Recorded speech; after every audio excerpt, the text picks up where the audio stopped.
When mental illness creates violence, there are limited resources to treat the people committing those crimes. Good Friday evening. I'm Tyler Lopez. And I'm Amber Kriska. Thank you for joining us. As the county responds to hundreds of mental health related calls, it's putting officers and deputies in the position of mental health providers instead of law enforcement. Lizzie Stiles joins us live in the studio with more in tonight's top story. Lizzie.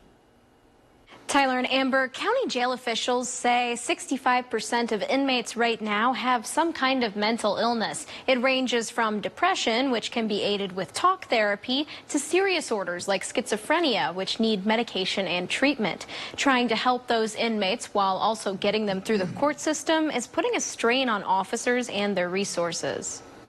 It's hard on our staff, it's hard on everybody, and I don't know the good answer. It's a problem that our nation's facing right now, and especially a city our size, we're dealing with it every day.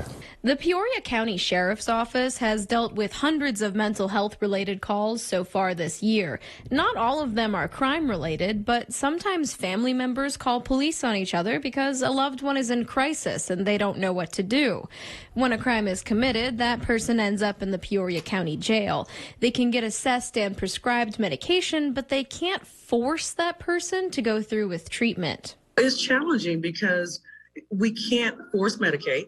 If they're in a state where they will not sign a release of information to get any of their medical records or to find out what medication they've been prescribed, that's tough. Dr. Bernice Gordon-Young says courts can mandate treatment for mental illness. They can also rule someone mentally unfit to stand trial. But there isn't always space in treatment facilities, and inmates can wait in jails and get worse over time.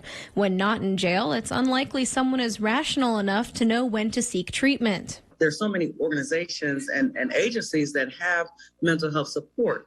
However, if your mental health is so severe, are you going to just go to those locations? Police records show several arrests of a Peoria County man exhibiting signs of mental illness.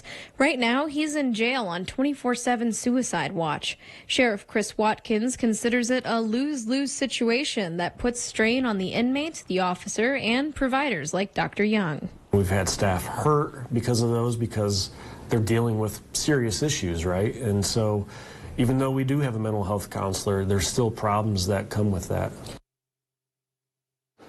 Peoria County just hired a counselor specifically for county jail staff and deputies. The position is meant to ease the mental and emotional strain from being a first responder.